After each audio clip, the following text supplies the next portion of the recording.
السلام عليكم ورحمة الله وبركاته. الحمد لله رب العالمين والعاقبة للمتقين والصلاة والسلام على المرسلين أما بعد فأعوذ بالله من الشيطان الرجيم. بسم الله الرحمن الرحيم. إن الذين آمنوا والذين هاجروا وجاهدوا في سبيل الله உலாஇக யர்ஜூன ரஹ்மத்தல்லாஹ். கண்ணியத்திற்குரிய அல்லாஹ்வின் அடியார்களே, நபி ஸல்லல்லாஹு அலைஹி வஸல்லம் அவர்களின் 10 ஆண்டு கால மதீனத்து வாழ்க்கை என்ற தலைப்பின் கீழாக 4 நாட்களாக ஒரு சில செய்திகளை நாம் கண்டறிந்திருக்கிறோம்.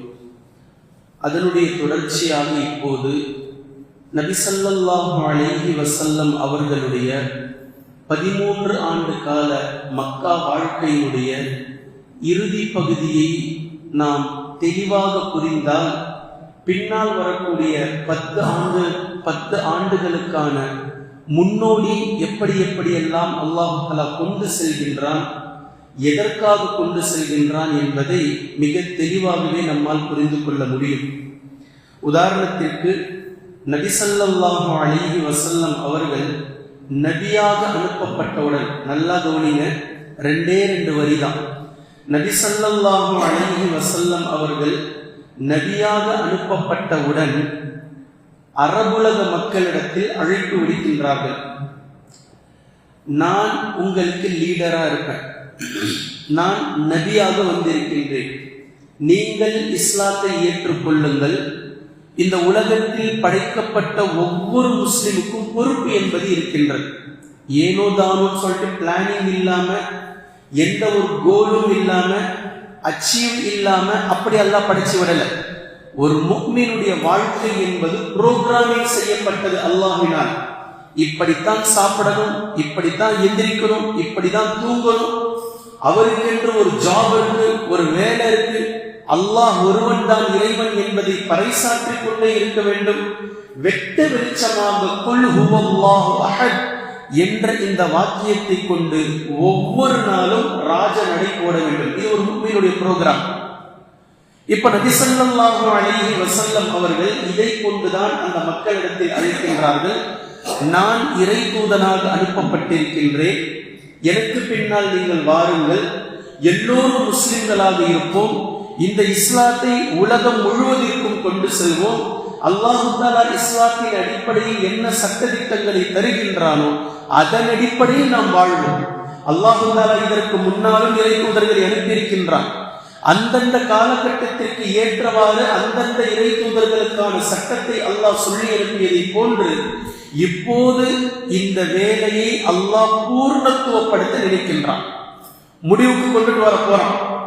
அல்லாஹ் தஆலா பரிபூர்ணமாக எதற்காக இந்த உலகத்தை அல்லாஹ் படைத்தானோ அதனுடைய முழுமை அடைவதற்காக அல்லாஹ் என்னை இறுதி தூதனாக அனுப்பியிருக்கின்றான், எனக்கு பின்னால் வாருங்கள் என்று அழைக்கிறான். இதுதான் அழைப்பு பணி. இப்போ அந்த மக்கள் இதை ஏற்கல. குறைஷி மக்கள் நாங்கள் ஏற்க மறுத்தார்கள். எப்படிலாம் சொன்னாங்க, நீங்க நபி கிடையாது, நீங்க ஒரு பொய்யர், நீங்க குர்ஆன் என்று சொல்வது கட்டுக்கதை, நீங்கள் ஒரு பைத்தியக்காரர், நீங்கள் ஒரு சூனியம் பிடித்தவர், நீங்கள் ஒரு குறி சொல்பவர், கோல் சொல்பவர் என்றெல்லாம் அல்லாஹ்வின் தூதர் ஸல்லல்லாஹு அலைஹி வஸல்லம் அவர்களை வசைபாடினார்கள், ஏற்க மறுத்தார்கள்.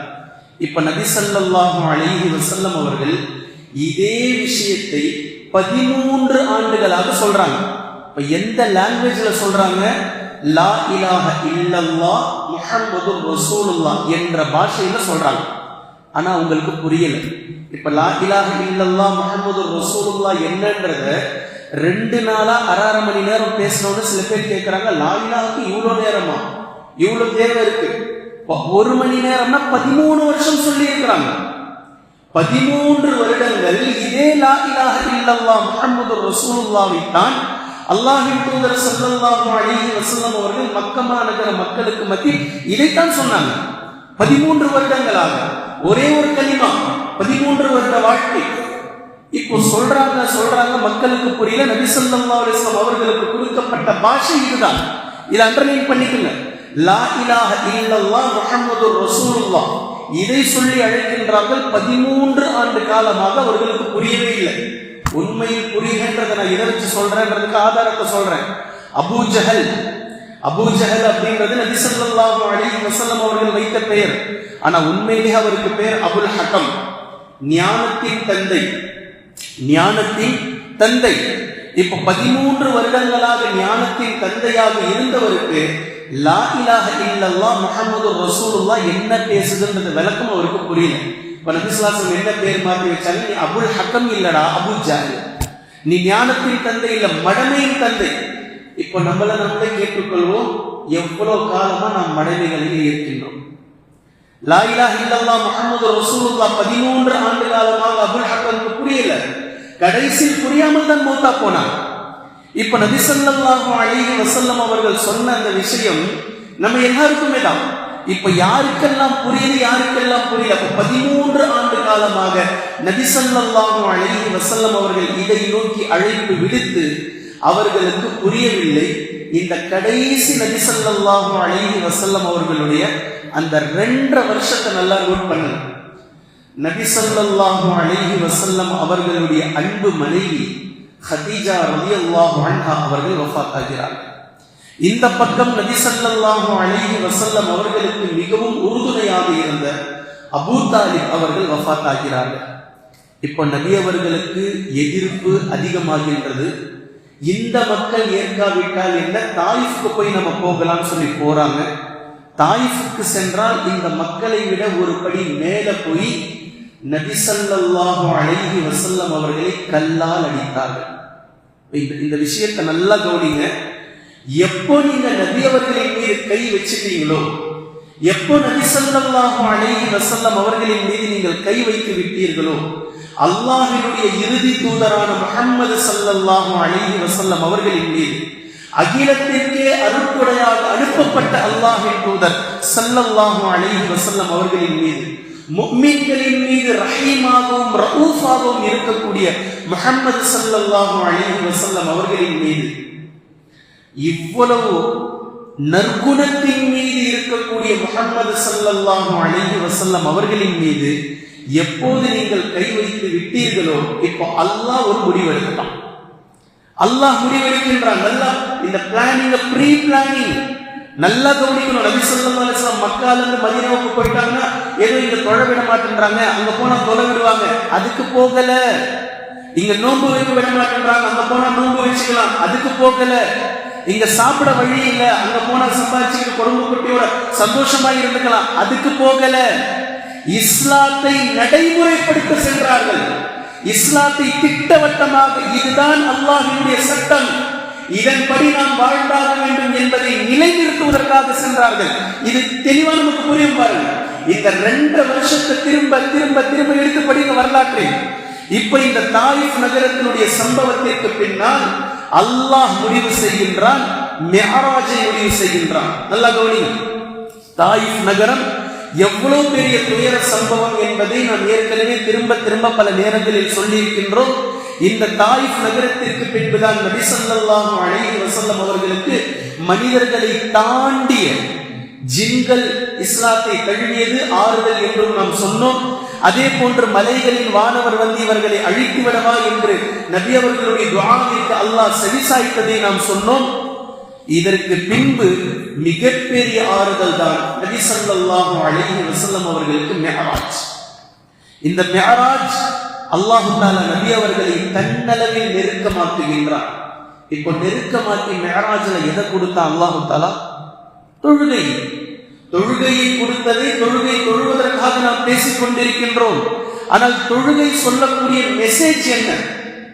இப்ப என்ன நடக்க போகுது, இனி வருங்காலம் எப்படி இருக்க போகின்றோம்? 10 ஆண்டுகள். இந்த 10 ஆண்டுகள் எப்படி இஸ்லாமிய ஆட்சி நடைபெற வேண்டும் என்பதற்கான சாம்பிள், என்பதற்கான பயிற்சி, என்பதற்கான ஒழுங்குமுறை இந்த ஸலாத், இந்த தொழுகை. நபியே, நீங்கள் ஒருவர் தலைமைத்துவத்தில் இருப்பீர்கள், ஒட்டுமொத்த இஸ்லாமிய உலகமும் உங்களுக்கு கீழாக இருக்க வேண்டும். இது தொழுகையை கொண்டு அல்லாஹ் நமக்கு புரிய வைக்கின்றான். இமாம் என்று ஒருவர் இருப்பார், அவர் தக்பீர் கட்டினா நீங்க தக்பீர் கட்டுங்க, அவர் ருக்கூருக்கு போனால் நீங்கள் ருக்கூருக்கு போங்க, அவர் சுஜூதுக்கு போனால் நீங்கள் சுஜூதுக்கு போங்க. இமாமுக்கு கட்டுப்படுங்கள் என்பது தொழுகையில மட்டும் இல்ல, வெளி உலகில் சென்றாலும் ஒரு தலைமைத்துவத்தின் கீழ் ஒற்றுமையாக வாழ வேண்டும், தலைமைக்கு கட்டுப்பட வேண்டும் என்பதனுடைய முன்னோடியாக தொழுகை அவர்களுக்கு சாம்பலாக கொடுக்கப்பட்டது. அதைத்தான் அல்லாஹ்வின் தூதர் ஸல்லல்லாஹு அலைஹி வஸல்லம் அவர்கள் கூறினார்கள், உங்களுடைய தலைமை, உங்களுடைய தலைவர் கருப்பு நிற அடிமையாக இருந்தாலும், கருப்பு நிற நீக்ரோவான அடிமை உங்களுக்கு தலைமையில் வந்தாலும் அவருக்கு நீங்கள் கட்டுப்படுங்கள். தலைமைக்கு கட்டுப்படுவது என்பது இஸ்லாத்தினுடைய அடிப்படை காயிதாக்களில் ஒன்று. இதை புரிய வைப்பதற்காகத்தான் ஒவ்வொரு நாளும் 5 வேளை ஒட்டுமொத்த முஸ்லிம்களுக்கும் மன ரீதியான பயிற்சி அளிக்கப்படுகின்றது. இப்ப சஹாபாக்களுடைய வாழ்க்கைக்கு வாங்க. சஹாபாக்கள் மதீனாவிற்கு சென்றதற்கு பின்னால் இப்ப போர் புரிய வேண்டும். எந்த அதெல்லாம் சொல்றாங்க ஸ்கூல்ல, என்சிசி கேம்பா, என்சிசி. இப்ப சஹாபாக்கள் எந்த என்சிசி கேம்புக்கு போனாங்க? பத்ர், உஹத், கந்தக், பனு முஸ்தலக், இத்தனை போர்கள். எந்த என்சிசி கேம்ப்? இதுதான் என்சிசி கேம்ப். ஒட்டுமொத்த சஹாபாக்களையும் மன ரீதியாக நபி ஸல்லல்லாஹு அலைஹி வஸல்லம் அவர்கள் ஒருமைப்படுத்தினார்கள். மன ரீதியான பயிற்சி கொடுக்கப்பட்டது. இது உடல் ரீதியாக கொடுக்கப்படக்கூடிய பயிற்சியை விட 100 மடங்கு வலிமை மிக்கது. அல்லாஹ் ஒருவன், நாம் அடிமைகள். நமக்கென்று ஒரு தலைமை இருக்கின்றது, நமக்கென்று குர்ஆன் இருக்கிறது. இந்த சட்ட திட்டத்தை நாம் பின்பற்ற வேண்டும், இதை நாம் நடைமுறைப்படுத்த வேண்டும், இதை நாம் நிலைநாட்ட வேண்டும் என்று ஒவ்வொரு நாளும் 5 முறை, ஒவ்வொரு நாளும் 5 முறை இந்த தொழுகையை கொண்டு ஒட்டுமொத்த சஹாபாக்களுக்கும் அல்லாஹ்வின் தூதர் ஸல்லல்லாஹு அலைஹி வஸல்லம் அவர்கள் மனரீதியான பயிற்சியை கொடுப்பதற்காகத்தான் அல்லாஹ் மிஅராஜிலே தொழுகையை கொண்டு வந்து அனுப்பினார். இப்ப சூரா இஸ்ராவை நீங்கள் படிக்க வேண்டும். இப்ப ஒட்டுமொத்தமா தஃசீர் பண்ண முடியாது. 17வது சூரா இஸ்ராவை நீங்கள் எடுத்து படியுங்கள். இந்த சூரா இஸ்ராவினுடைய 16 மற்றும் 17வது வசனத்தை உன்னிப்பாக கவனியுங்கள். وَإِذَا أَرَدْنَا أَن نُهْلِكَ قَرْيَةً أَمَرْنَا مُتْرَفِيهَا فَفَسَقُوا فِيهَا فَحَقَّ عَلَيْهَا الْقَوْلُ فَدَمَّرْنَاهَا تَدْمِيرًا. அல்லாஹ் தஆலா பேசுறான்.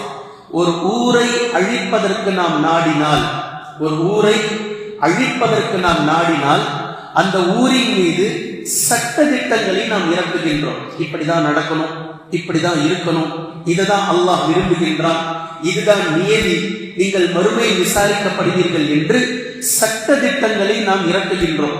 ஆனால் அந்த மக்கள் அந்த சட்ட திட்டத்திற்கு புறம்பாக நடக்கிறார்கள். அல்லாஹ்வினுடைய சட்டத்தை மீறி அவர்களுடைய மனம் போன போக்கில் அல்லாஹ்வுடைய தூதர் ஸல்லல்லாஹு அலைஹி வஸல்லம் ரசூல்மார்களுக்கு மாற்றமாக அவர்கள் நடக்கின்றார்கள். இப்படி நடக்கும்போது அவர்களின் மீது எதை, எந்த தண்டனையை நாம் வைத்திருக்கின்றோமோ இது அவர்களின் மீது விதியாகின்றது. அல்லாஹ் சொல்லக்கூடிய விஷயம் புரியுதா? எப்ப இறக்குறான்? மிஅராஜுக்கு பின்னாடி. இப்ப என்ன சொல்ல வர அல்லாஹ் தஆலா செய்தி அண்டர்லைன் பண்ணிக்கோங்க, நல்லா நோட் பண்ணுங்க இந்த வசனத்தை. சூரா இஸ்ரா மிஅராஜுடைய சமயத்தில் அல்லாஹ் தஆலா முடிவு செய்து விட்டான். யார் அழிக்க போறான்? அரபுலகம். நீங்க எப்போ அல்லாஹ்வின் தூதர் ஸல்லல்லாஹு அலைஹி வஸல்லம் அவர்களின் மீது கையை வைத்தீர்களோ இப்போ அல்லாஹ்வுடைய கோப பார்வையை கொண்டு நீங்கள் அழிக்கப்பட போகின்றீர்கள். இப்ப நான் பலமுறை சொல்லி இருக்கிறேன், அல்லாஹ்வினுடைய தண்டனை என்பது 2 வகையில் இருக்கும். அல்லாஹ்வினுடைய தண்டனை என்பது 2 வகையில் இருக்கும். ஒன்று, அல்லாஹ் தஆலா நேரடியாக அழித்து விடுவது. லூத் அலைஹிஸ்ஸலாம் அவர்களுடைய சமூகத்தை அழித்ததை போன்று, ஆது சமூகத்தை அல்லாஹ் அழித்ததை போன்று, நூஹ் அலைஹிஸ்ஸலாம் அவர்களுடைய சமூகத்தை அல்லாஹ் அழித்ததை போன்று, இந்த அழிப்பு எல்லாம் அல்லாஹ்வின் புறத்திலிருந்து நேரடியாக அழிக்கப்பட்ட சமூகங்கள். இப்போ ஒரு சின்ன இடைக்குறிப்பு நீங்க புரிஞ்சுக்குங்க. மூசா அலைஹிஸ்ஸலாம் அவர்களுக்கு பின்னால் எந்த ஒரு சமூகத்தையும் அல்லாஹ் அழித்ததில்லை, இனியும் அழிக்க மாட்டார். கியாமத் நாள் வரைக்கும் மூசா அலைஹிஸ்ஸலாம் அவர்களுக்கு பின்னால் எந்த ஒரு சமூகத்தையும் அல்லாஹ் தஆலா அழித்ததில்லை. எந்த மாதிரி அழிச்சதில்லைன்னா, ஆது சமூது நூஹ் அலைஹிஸ்ஸலாம் சமூகத்தை அல்லாஹ் அழிச்சானே அந்த மாதிரி அழிச்சதில்லை. இப்ப எந்த மாதிரி அழிப்பான்? இஸ்லாமிய ஆட்சி யாரிடத்தில் இருக்கின்றதோ இஸ்லாமிய சட்டத்திட்டத்தை கொண்டு இஸ்லாமிய நல்லவர்களை கொண்டு இவர்களை அழிப்பார். இதுதான் போர். இவர்கள் நல்லவர்களை கொண்டு கெட்டவர்களை அல்லாஹ் அழிப்பான். மூசா அலைஹிஸ்ஸலாம் அவர்களுடைய காலத்தில் குரங்குகளாகவும் பன்றிகளாகவும் மாற்றப்பட்டிருக்கிறார்கள். சனிக்கிழமை வாசி, இது இடைக்குறிப்பாக நீங்கள் எடுத்துக்கொள்ள வேண்டும். பின்பு மூசா அலைஹிஸ்ஸலாம் அவர்களுடைய காலத்திற்கு பின்னால் எந்த ஒரு சமூகத்தையும் அல்லாஹு தஆலா நேரடியாக அழித்ததில்லை. மாற்றமாக இஸ்லாமிய சாம்ராஜ்ய மக்களை கொண்டு நல்லவர்களை கொண்டு கெட்டவர்களை அழிப்பான். கம்மின் ஃபிஅத்தின் கலீலத்தின் என்ற வசனத்தை சூரத்துல் பக்ராவில் நீங்கள் பார்த்தால் தாவூத் அலைஹிஸ்ஸலாம் அவர்களுடைய காலத்தில் நடந்த சம்பவம் உங்களுக்கு புரிந்து கொள்ள முடியும். ஜாலூத் என்ற கொடிய அரசனையும் அவனோடு இருந்த மக்களையும் தாலூத் என்ற அரசர் இஸ்லாமிய படை கொண்டு அவர்களை அழித்தார். அந்த இஸ்லாமிய படையில் தான் இருந்தார்கள் தாவூத் அலைஹிஸ்ஸலாம் அவர்கள் என்பதை வரலாற்று மிக தெளிவாக நமக்கு புரிய வைக்கின்றது. அப்போ அல்லாஹ்வினுடைய அழிப்பு என்பது இரண்டு வகை. ஒன்று அல்லாஹ் நேரடியாக அழிப்பது, மற்றொன்று முஃமின்களை கொண்டு முஃமின்களுடைய கரத்தால் அல்லாஹ் தஆலா இறை நிராகரிப்பாளர்களை இறை மறுப்பாளர்களை அழிப்பது. இப்போ இந்த இடம், இந்த சூரா இஸ்ராவினுடைய இந்த வசனம் அல்லாஹ் முடிவு செய்து விட்டான் அரபுகளுக்கு, அதாவது குறைஷி குஃபார்களுக்கு, குறைஷி இறை மறுப்பாளர்களுக்கு மிகப்பெரிய ஒரு அழிவை அல்லாஹ் நாடிவிட்டான். யாரை கொண்டு? முஃமின்களை கொண்டுதான். இப்ப இந்த முஃமின்களை அடி கொடுப்பதற்கு தயார்படுத்த வேண்டும். சொல்றது விளங்குதுங்களா? இந்த முஃமின்களை அடி கொடுப்பதற்கு தயார்படுத்த வேண்டும். இப்போ மிஅராஜுக்கு பின்னால் அடுத்த 2 வருஷம், இந்த கடைசி காலகட்டம், அதான் 2.5 வருஷத்தை மொத்தமா நீங்க படிச்சீங்கன்னா உங்களுக்கு தெல்ல தெளிவா புரிய வரும். இந்த மிஅராஜுக்கு பின்புதான் அக்கபா, அக்கபாவில் ஒப்பந்தம் நடக்குது. ஒரு ஒப்பந்தம், மறுபடியும் அடுத்த வருஷம் 2வது ஒப்பந்தம். இந்த ஒப்பந்தம் ஏன் நடக்குது, 2வது ஒப்பந்தம் என்னென்ன பேசப்பட்டதுன்றதை இன்ஷா அல்லாஹ் நான் பின்னாடி சொல்றேன். முதல் ஒப்பந்தத்தை பாருங்க. இந்த ஒப்பந்தம் எதற்காக நடக்கின்றது? ஒருத்தருக்கு இங்க வாழ கஷ்டமா இருக்கு, உங்க ஊருக்கு வரவங்க பார்த்துக்குங்க, முடிஞ்சு போச்சு இல்ல, இவ்வளவுதானே. இதுக்கு ஒப்பந்தம் தேவையில்லை, இதுக்கு ஒப்பந்தமே தேவையில்லை. இது நார்மலா அங்க எங்களுக்கு கஷ்டமா இருக்கு, இங்க வந்துட்டோம், என்ன இருக்கும் பார்த்து செய்யுங்க, உங்களுடைய தொழில் விஷயங்கள் எல்லாம் காமிங்க, மார்க்கெட்டை காமிச்சு விடுங்க, அப்படியே நாங்களும் வாழ்ந்துட்டு போயிடுறோம். இதுக்காகவா போனாங்க? இப்படி இருந்தால் இந்த ஒப்பந்தமே தேவையில்லையே. பின்பு இந்த ஒப்பந்தம் எப்படி நடக்குது? இந்த ஒப்பந்தம், இந்த உடன்படிக்கை 15 பேர் கொண்ட குழு அல்லாஹ்வின் தூதர் ஸல்லல்லாஹு அலைஹி வஸல்லம் அவர்களிடத்தில் வராங்க. மதீனாவில் ஏற்கனவே இஸ்லாத்தை தழுவியவர்கள், இஸ்லாத்தை தழுவுபவர்கள் 15 பேர் வராங்க. அந்த 15 பேர் நபி ஸல்லல்லாஹு அலைஹி வஸல்லம் அவர்களோடு உடன்படிக்கை செய்கின்றார்கள். இந்த உடன்படிக்கை செய்யக்கூடிய விஷயத்தில் உபாதத் இப்னு ஸாமித் ரலியல்லாஹு அன்ஹு அவர்கள் ஒப்பந்தம் செய்கிறார். அவங்க சொல்றாங்க 6 விஷயங்களை கொண்டு ஒப்பந்தம் செய்யறாங்க. 6 விஷயங்கள். நம்பர் 1, அல்லாஹுக்கு யாரும் இணை வைக்க கூடாது. நம்பர் 1, உடன்படிக்கை செய்யக்கூடிய உடன்படிக்கை நல்லா கவனி. நம்பர் 1, இணை வைக்க கூடாது. நம்பர் 2, உங்களில் யாரும் திருடக்கூடாது. நம்பர் 3, ஜினா விபச்சாரம் செய்யக்கூடாது. நம்பர் 4, உங்களுடைய குழந்தைகளை நீங்கள் கொலை செய்யக்கூடாது. அதாவது பெண் குழந்தைகள் பிறந்தால் புதைத்துக் கொண்டிருந்த காலம், உங்களுடைய குழந்தைகளை நீங்கள் புதைக்க கூடாது. நம்பர் 5, நல்லா கவனிங்க, எவ்வளவு பெரிய 4 பாவம்: இணை, திருடுதல், விபச்சாரம், கொலை. இந்த 4க்கு பின்னாடி 5வதா நபி அவர்கள் கொண்டுட்டு வராங்க பாருங்க, அவதூறு பேசக்கூடாது. நம்ம பாவமாக எடுத்துக்கிறது இல்லையே. இத மக்கால உட்கார்ந்துகிட்டு மதீனாவினுடைய முதல் உடன்படிக்கையில் நபி ஸல்லல்லாஹு அலைஹி வஸல்லம் அவர்கள் உடன்படிக்கை செய்கிறாங்க. அவதூறு பேசாதீங்க யாரை பத்தியும். எப்படிப்பட்ட தலைவர் பாருங்க, எப்படிப்பட்ட மார்க்கம் பாருங்க. ஆனா இது சர்வ சாதாரணமாயிடுச்சு. இது ஒரு பாவமாவோ இது ஒரு விஷயமாவோ கிடையாது. யார் வேணா யாரை பத்தி என்ன வேணா பேசலாம், எவ்வளவு நேரம் வேணா கதைக்கலாம், எவ்வளவு நேரம் வேணா புறம். ரொம்ப ஹதீஸ்லாம் 5வதா உடன்படிக்கை செய்யறாங்க, அவதூறு பேசக்கூடாது. நம்பர் 6, இன்னும் ஆழமா கவனிங்க. நபி அவர்கள் மதீனாவுக்கு ஏன் போறாங்கன்றதுக்கான பதில் இங்க இருக்கு. ஒண்ணு நான் காமிச்சிட்டேன் அந்த ஆயத்து. இன்னொன்னு பாருங்க, குற்றம் செய்தால் அந்த குற்றத்திற்கான தண்டனை நிறைவேற்றப்படும். உடன்படிக்கை. 6வது உடன்படிக்கை, குற்றம் செய்தால் அந்த குற்றத்திற்கான தண்டனை நிறைவேற்றப்படும். வாழ வழி இல்லாம போறவங்களா இதை உட்கார்ந்து பேசுறாங்க. ஏதோ சும்மா எங்களுக்கு சாப்பாடு போடுங்க, எங்களுக்கு ஒரு வீடு கொடுங்க அப்படின்னு சொல்றதுக்கா நபி ஸல்லல்லாஹு அலைஹி வஸல்லம் எப்ப உட்கார்ந்து பேசுறாங்க? இன்னும் மதீனாவுக்கு போகல. மதீனாவுக்கு போறதுக்கு இன்னும் 1.5 வருஷம் இருக்கு. இப்பவே உட்கார்ந்து பேசுறாங்க, குற்றம் செய்தால் அந்த குற்றத்திற்கான தண்டனை நிறைவேற்றப்படும். என்ன சொல்ல வராங்க நபி அவர்களுக்கு புரியுதா? நமக்கென்று ஒரு சட்டம் வகுக்கப்படும், நமக்கென்று இஸ்லாமிய ஒரு அரசியல் சாசன சட்டம் எழுதப்படும், நமக்கென்று ஒரு அரசாட்சி கொண்டு வரப்படும். இதன் அடிப்படையில் தான் நான் வந்ததற்கு பின்னால் மதீனாவினுடைய கட்டமைப்பு இருக்கும் என்பதை தெல்ல தெளிவாக இந்த 6வது உடன்படிக்கை மூலம் அல்லாஹ்வின் தூதர் ஸல்லல்லாஹு அலைஹி வஸல்லம் அவர்கள் பேசுகிறார்கள். குற்றம் புரிந்தால் அந்த குற்றத்திற்கான தண்டனை நிறைவேற்றப்படும். அப்படி தண்டனை நிறைவேற்றுவதே அவர் இந்த உலகத்தில் செய்த குற்றத்திற்கான குற்ற பரிகாரமாகும் சொல்லிட்டு சொல்றாங்க. இதை மீறி இன்னும் நல்லா கவனி, ஒரு குற்றம் செய்ததை அல்லாஹ் வெளிப்படுத்தாவிட்டால், நல்ல கவனி, ஒருத்தர் பாவம் செஞ்சாரு, அது யாருக்கும் தெரியல, அல்லாஹ் அதை வெளிப்படுத்தல. அப்படி என்றால் அதற்கு அல்லாஹ்வே பொறுப்புதாரி ஆவான். அல்லாஹ் நாடினால் அவரை மன்னிக்கலாம், அல்லாஹ் நாடினால் அவரை தண்டிப்பான். இந்த விஷயம் அல்லாஹ் கிட்ட போயிடும். என்ன சொல்ல வராங்க? மத்தவங்க பின்னாடி துருவி நீங்க போகாதீங்க. ஒருத்தர் குற்றம் செஞ்சாரு, அந்த குற்றம் நிரூபணமானால் குற்றத்திற்கான தண்டனை கொடுக்கப்படும். ஒருத்தர் குற்றம் செஞ்சாரா இல்லையா பிரச்சனைகள் இருக்கு, நீங்க துருவிட்டு போகாதீங்கன்றதையும் சேர்த்து இங்க பேசுறாங்க.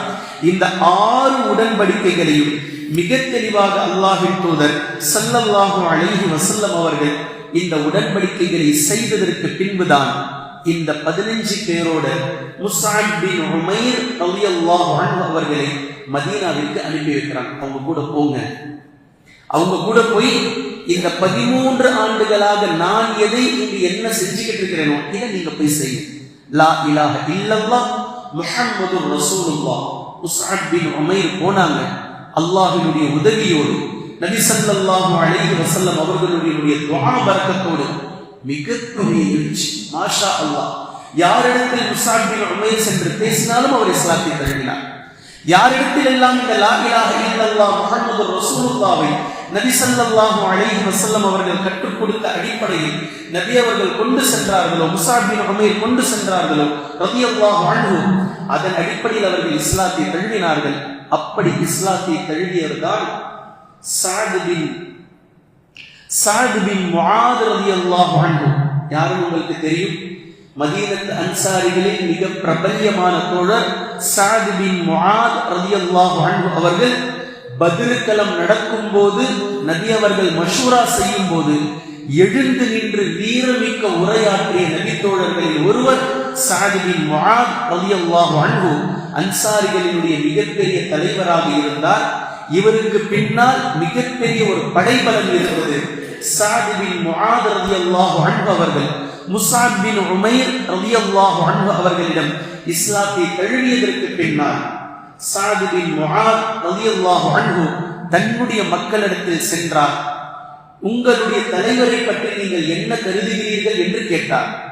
நீங்கள் நல்லவர், நீங்கள் புத்தி கூர்மை உள்ளவர், நீங்கள் எதை தேர்வு செய்கிறீர்களோ அதன் மீது நீங்கள் சரியாகத்தான் இருக்கும் என்பதை நாங்கள் நம்புகின்றோம். அப்படி என்றால் இன்றைய தினம் நான் லா இலாஹ இல்லல்லாஹ் முஹம்மதுர் ரசூலுல்லாஹ்வை நான் தேர்வு செய்திருக்கின்றேன், நான் முஸ்லிம் ஆகியிருக்கின்றேன் என்று சஅத் பின் முஆத் ரலியல்லாஹு அன்ஹு அவர்கள் அவர்களுடைய குல மக்களிடத்தில் சொன்னபோது அப்படியே ஒட்டுமொத்த மக்களும் இஸ்லாத்தை தழுவிவிட்டார்கள். நீங்கள் பின்பற்றினால், நீங்கள் ஏற்றுக்கொண்டது சரியாகத்தான் இருக்கும் என்பதை அப்படியே அந்த மக்கள் இஸ்லாத்தை ஏற்றுக்கொண்டார்கள். இது மிகப்பெரிய வரலாறு.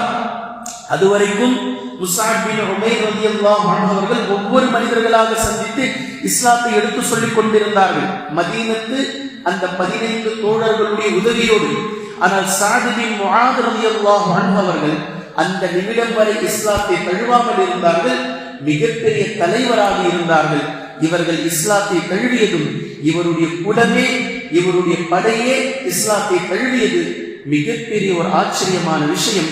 இப்போது இந்த முதல் உடன்படிக்கை மிக அழகான ஒரு வெற்றிகரமான நற்செய்தியோடு முஸ்அப் பின் உமைர் ரலியல்லாஹு அன்ஹு அவர்கள் ஒரு வருடம் கழித்து தான் செய்த தஅவா பணி, தனக்கு ஏற்பட்ட மாற்றங்கள், தனக்கு கிடைத்த வெற்றிகள் அல்லாஹ்வினுடைய உதவியால் அதை கொண்டு நபி ஸல்லல்லாஹு அலைஹி வஸல்லம் அவர்களிடத்தில் சுப செய்தியோடு வந்து சேர்கின்றார்கள்.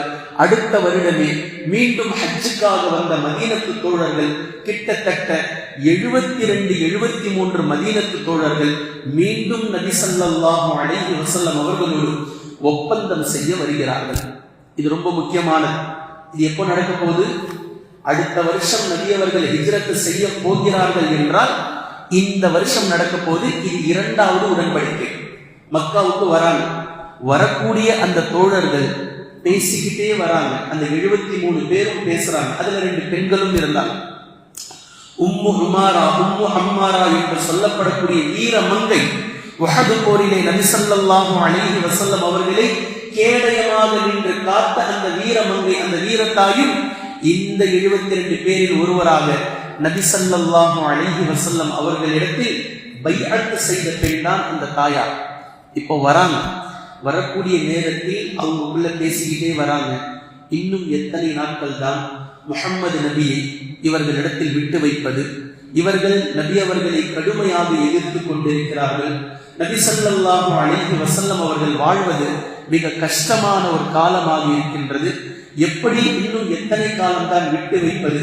இப்போது மட்டும் முஹம்மது சம்மதித்தால் இப்பவே நம்ம கூட அழைச்சிட்டு போயிடலாம் என்று ஒருவர் மாறி ஒருவர் பேசிக்கொண்டு வருகிறார்கள். நபி ஸல்லல்லாஹு அலைஹி வஸல்லம் அவர்கள் இவர்களை சந்திப்பதற்கான ஒரு டைம் கொடுத்திருந்தாங்க. அந்த டைம் தஹஜ்ஜுடைய நேரம். இரவு நீங்கள் வந்து உங்களுடைய கூடாரத்திற்குள் இருந்து விடுங்கள். இன்ஷா அல்லாஹ் இரவினுடைய 2 பகுதிகள் நடுநிசி முடிந்ததற்கு பின்னால் அகபாவில் உங்களை நான் வந்து சந்திப்பேன் என்று நபி ஸல்லல்லாஹு அலைஹி வஸல்லம் அவர்கள் சொல்லி அனுப்பியிருந்தார்கள். அதன் அடிப்படையில் எல்லோரும் வந்து 73 நபர்களும் அவரவர்களுடைய கூடாரத்திற்குள் அடைந்ததற்கு பின்னால் நடுநிசி ராத்திரியில் அகபாவில் ஒன்று கூடினார்கள். இப்போது நபி ஸல்லல்லாஹு அலைஹி வஸல்லம் அவர்கள் அப்பாஸ் ரலியல்லாஹு அன்ஹு அவர்களோடு வருகிறார்கள். அப்பாஸ் ரலியல்லாஹு அன்ஹு அவர்கள் நபி ஸல்லல்லாஹு அலைஹி வஸல்லம் அவர்களுடைய சச்சா. நபி அவர்களுடைய தந்தை இருக்கிறாங்கல்ல, அப்துல்லா, அவருடைய தம்பி.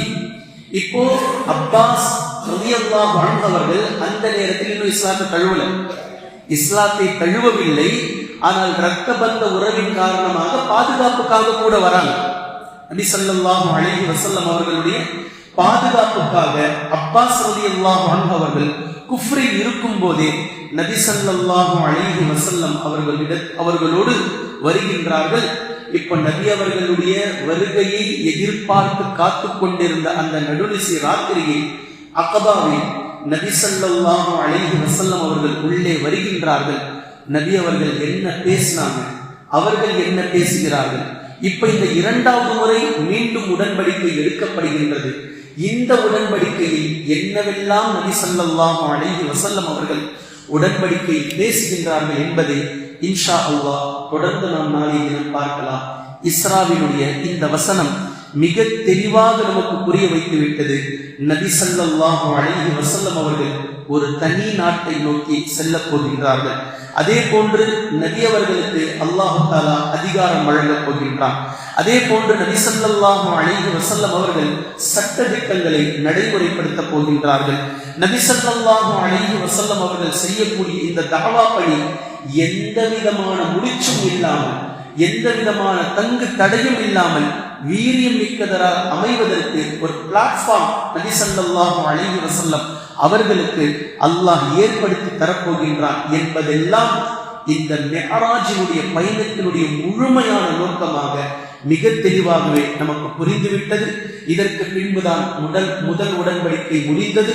பின்பு 2வது உடன்படிக்கையில் என்னவெல்லாம் பேசப்பட்டது என்பதை நாம் விளங்கும் போதே இன்னும் தெளிவாக நமக்கு புரிய வரும். மதீனாவிற்கு அல்லாஹ்வின் தூதர் ஸல்லல்லாஹு அலைஹி வஸல்லம் அவர்கள் ஏன் சென்றார்கள், எதற்கு சென்றார்கள், செல்ல வேண்டிய நோக்கம் என்ன, செல்ல வேண்டிய காரணம் என்ன என்பதை நமக்கு மிக தெளிவாக புரிய வந்துவிடும். இதை ஒரு சிறிய உதாரணத்தின் மூலம் நான் சொல்லி முடிக்கின்றேன். ஒருவரை 10 பேர் சேர்த்து ரவுண்டு கட்டிட்டாங்க. ஒருவரை 10 பேர் சேர்ந்து ரவுண்டு கட்டிட்டாங்க. இப்ப இந்த 10 பேர் சேர்ந்த குழு அவரை அடிக்கப் போகின்றது, கொல்ல போகின்றது. இப்போது இவர் அந்த 10 பேரை எதிர்க்க வேண்டும். இப்ப நபி ஸல்லல்லாஹு அலைஹி வஸல்லம் அவர்கள் கூறிய ஹதீஸை நீங்கள் கவனத்தில் கொள்ளுங்க. பலவீனமான முஃமினை விட ஒரு பலமான முஃமின் ஆகச் சிறந்தவன் என்று சொன்னார்கள்.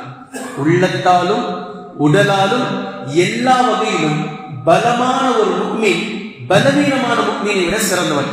இப்ப நீங்க நபி ஸல்லல்லாஹு அலைஹி வஸல்லம் அவர்களை எந்த பட்டியலில் சேர்ப்பீர்கள்? நஊது பில்லாஹ் என்றாலே புரிவதற்காக நான் பேசுறேன். பலமான முஃமின் என்று நபி அவர்களை கூறுவீர்களா, பலவீனமான முஃமின் என்று நபி அவர்களை கூறுவீர்களா? அல்லாஹ் நம்மை பாதுகாக்கணும். புரிவதற்காக கேட்கின்றேன். நபி ஸல்லல்லாஹு அலைஹி வஸல்லம் அவர்கள் பலமான முஃமின், 100% பலமான முஃமின். இறையச்சத்தாலும் உள்ளத்தாலும் உடலாலும் நபி ஸல்லல்லாஹு அலைஹி வஸல்லம் அவர்கள் 100% பலமான முஃமின். அப்போ ஒரு பலமான முஃமின் என்ன செய்வாரோ அதைத்தான் அல்லாஹ்வின் தூதர் ஸல்லல்லாஹு அலைஹி வஸல்லம் இப்போது செய்ய போகின்றார்கள்.